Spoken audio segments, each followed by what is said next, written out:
everyone. Robert Ferringo of Doc Sports here, once again with Nolan Patrick of Strike Point Sports. And we're going to be breaking down some more NBA playoff betting action. Nolan, I have to tell you, we did our video on Monday, and pretty much everything that we talked about here came to fruition, came true. Almost like we know what we're talking about, like we are professional sports handicappers or something. I know that you went 2-0 with your plays on Tuesday, so hopefully we can keep that high handicapping going. We're going to be breaking down Thursday and Friday's action, starting with Philadelphia at Brooklyn. Now, I have to admit, this was one of the few games that we discussed in Monday's video that I was absolutely wrong on.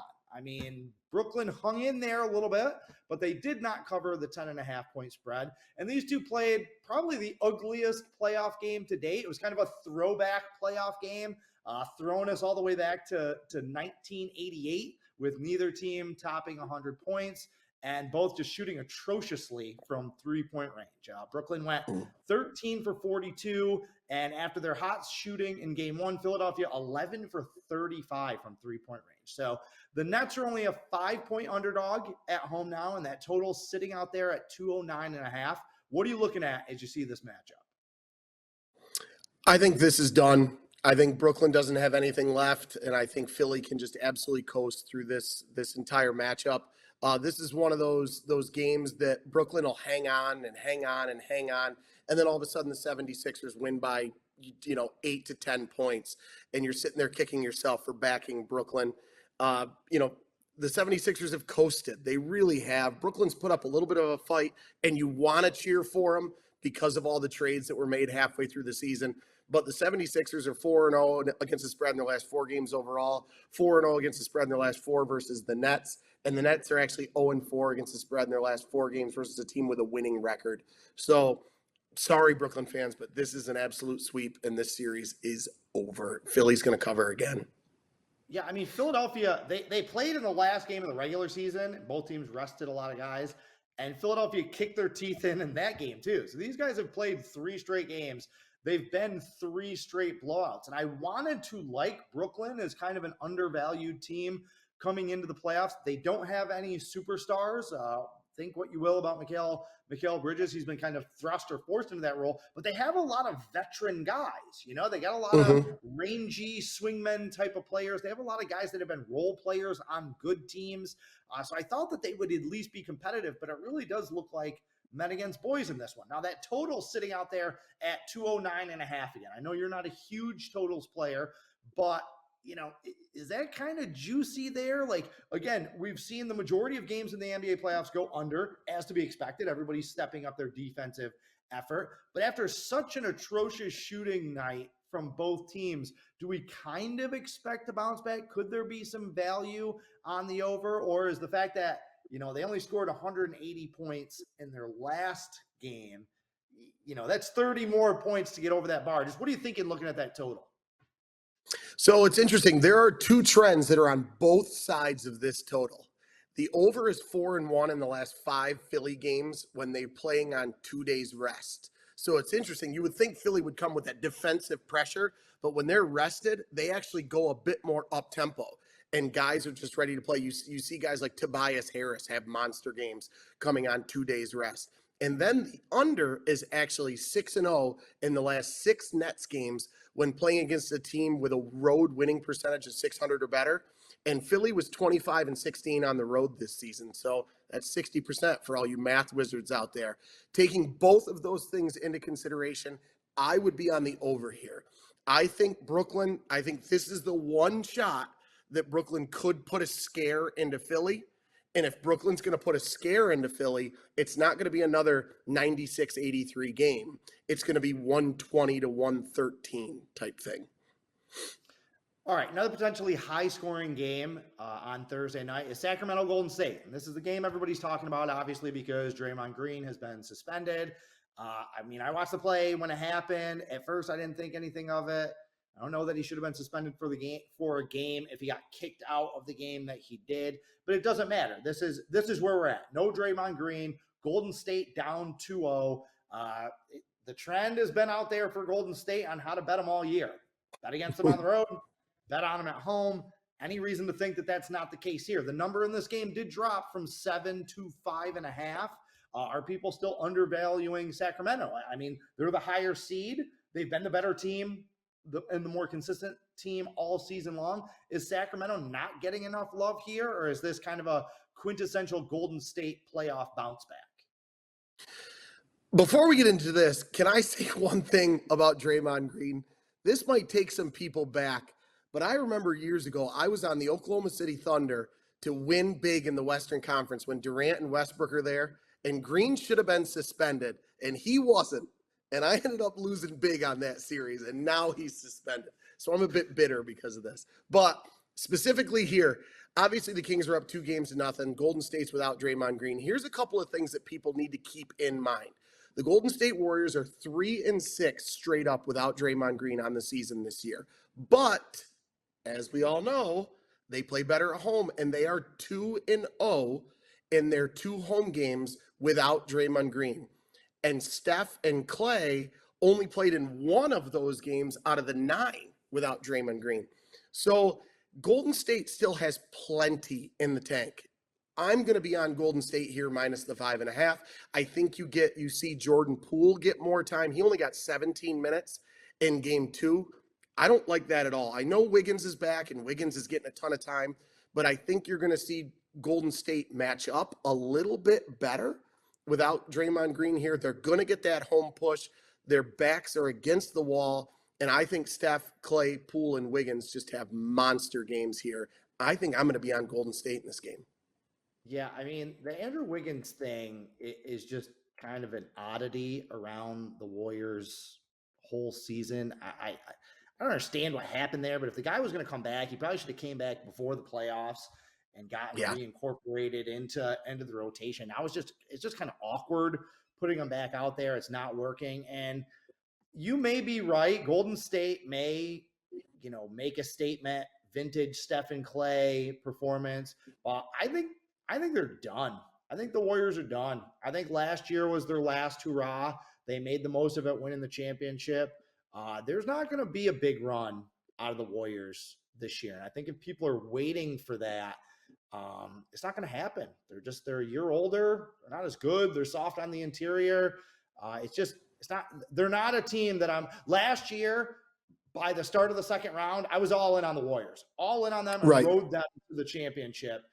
Absolutely not this year. So what do you think about that total? You and I, we talk about this all the time. It's a given, right? It's a given in the NBA.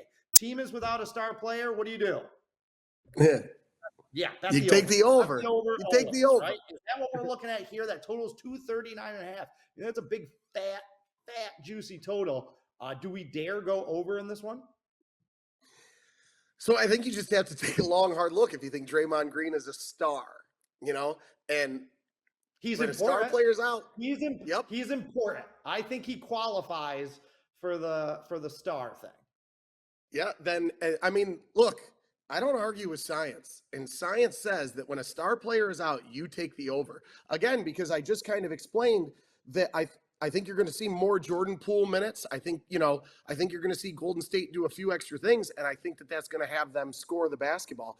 I would absolutely lean over in this game, but there is a trend very similar to, I threw a trend out at the end of last video. There's a trend that worries me, and that is the under is 16-5-1 in the last 22 Golden State home games following a road trip of 7 or more days. So Golden State hasn't been home in a long time, and you wouldn't think it, but the under is a cash cow in that spot. But for myself, I would be on the over here. Yeah, it's just a big number. You need somebody to hit for 130 pretty much for that game to get over in playoff basketball where things tighten up. That's a little bit dodgy. All right.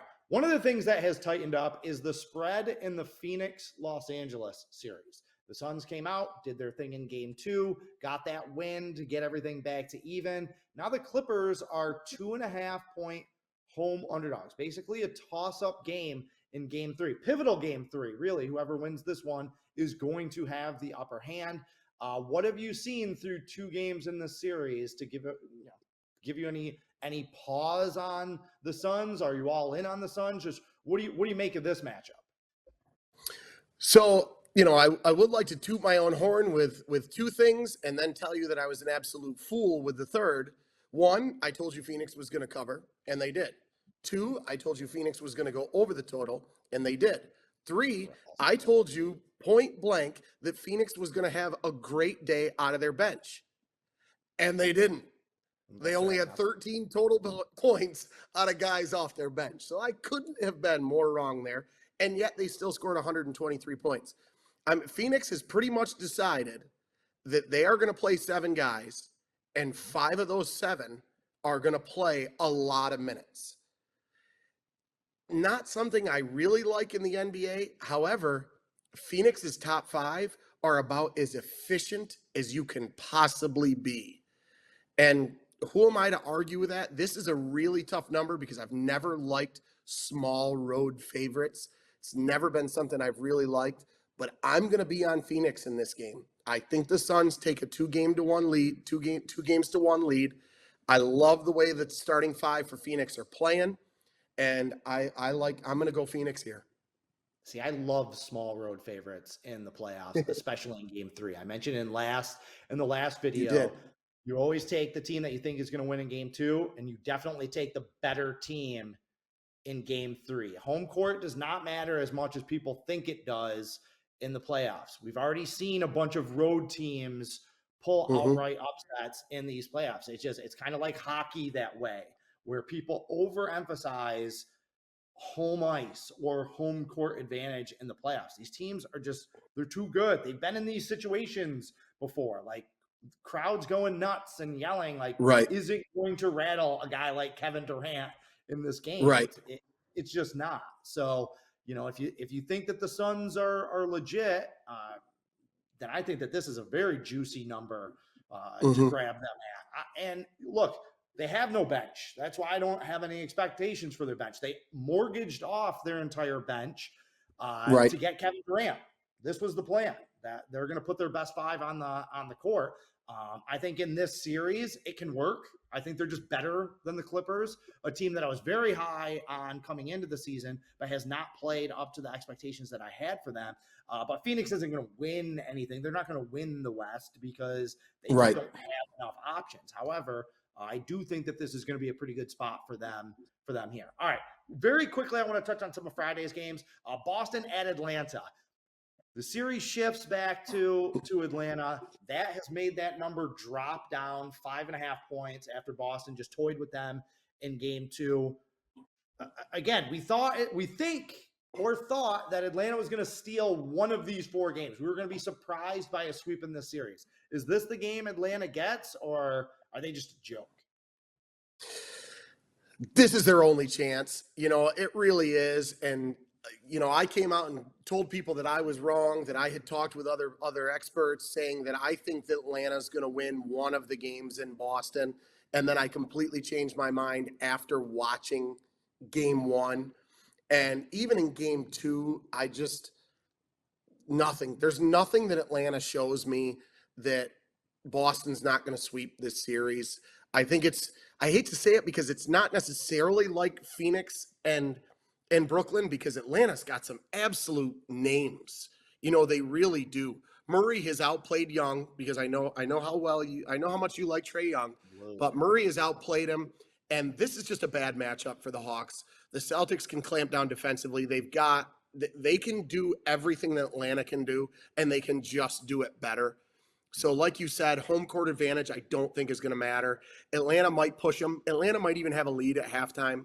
Boston wins this game, and Boston covers that line. Yeah, I agree. I'm going to be all over Boston in game 3, and it's going to be one of those games where I'm going to bet Boston. I'm going to be okay if they lose. If they lose game 3, because then I'm coming way over the top in game 4 with the Celtics. If you watched their game on Tuesday night, at every possession, Atlanta is coming down and missing 3-pointers, and then Boston's going the other way and getting layups. That's all it was. Like, Atlanta's offense is a mess. They haven't been a good 3-point shooting team all year, yet they refuse to do anything but jack up 3-point shots, while Boston is getting whatever it wants offensively. Everything's coming very easily to the Celtics offensively right now. I agree with you. Sweep 4-1 maybe, but I'm definitely laying those points on Friday. Cleveland, Yep. New York. I was on Cleveland. Now, was I wise enough to release that as a 7-unit play because I loved the Cavs in the bounce back spot? No, I was not, because I am an idiot. But they did win easily. They blew out the Knicks. It can't all be just Josh Hart not playing. He's not that valuable to the team. But as this series shifts back to New York, the Knicks are favored in this game. What do you see? We were right. We actually pegged that. We talked about how the Knicks would probably be a small home favorite. Yep, you were right. I was a bit of a homer. I wanted to take the Knicks. However, I did nail the under. In that game. So I'm not too much of a homer there. This is really, really interesting. This may be a stay away game for me, and then I may attack game 4. I really think that this series goes back to Cleveland at 2 games apiece. I really do. I think they split here. There's no way that Cleveland is taking both of these games. Not happening. The Knicks are winning one of these games. So this may be a stay away game for me. And then I'm really going to attack game 4 the other way. Just looking for some of that MSG magic. Is that what it is? You think I'll tell you what. Playoff games in New York, they're just not gonna lose. Is that kind of the expectation? I mean, obviously that's what the sports books are thinking, because they have shifted the line assertively. Most of the other games, the line shifted 5 points with the change in venue. Okay, this one changed 7.5 points just going from Cleveland to New York. So that's how much they're valuing Madison Square Garden. So I'm guessing you kind of buy into that. You're kind of following that, huh? I do. I mean, the Garden is something different. And I know that every NBA player in the world loves to go to the Garden. They feel like that's a home game. They want to dominate in the Garden, especially Donovan Mitchell. He's got roots there. 300 people a game try to get tickets from him when he comes to Madison Square Garden. And he's got a chip on his shoulder because he thought he was going to be a Knick. But this place is going to be rocking in both of these games. The Knicks are taking one of them, and the Knicks are kind of pissed. I don't know if you saw it, and I'm sure you probably did, but Julius Randle took that hard foul from Jared Allen going in on a breakaway dunk, and they're not happy about it. And the Knicks are going to be all over them for that. If I'm going to stay away, but if I was going, I would take the Knicks here. And then if I ended up losing that game, I'd come right over the top on the Knicks in the next one. Okay, last game on the board, Friday night, Denver at Minnesota. Now, we are recording this before game 2, so we're not sure. We're just going to assume Denver's going to be up 2-0. Minnesota, I mean, look, they've been a mess. Denver's been the best team. But is there any? We've seen surprises, right? We've seen surprises in these playoffs. Minnesota will probably be a 5-6 point home underdog there. Especially if they get blown out in game 2, any chance for a little Minnesota magic? Here's hoping for a non-Denver blowout in game 2, because yours truly is back on the Timberwolves. I was on the Timberwolves in game 1, and then for some reason they scored 80 points, which was somewhat of a surprise. I do think they keep this game close. I really do. And then here's my train of thought for this series. If Denver blows Minnesota out in game 2, I will be on Denver in game 3. If Minnesota covers this line, or if they win or even keep it close and make it a basketball game, I will be on Minnesota in game 3. I personally am not super high on Denver. I know a lot of people are. They were the best team in the West all year long, record-wise. Something about this Nuggets team doesn't sit well with me. I can't really put my finger on it, but I don't really like Denver to come out of the West. And I'm going to be on Minnesota again if Minnesota covers the line tonight. Yeah, I kind of agree with you on Denver. They seem like a soft number one. The problem is you look around the West and it's like, who do you like?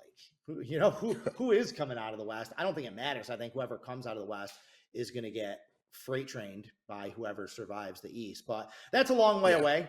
For now, we're going to keep our focus on these Thursday and Friday games as we have. We will be back next week with more playoff basketball action.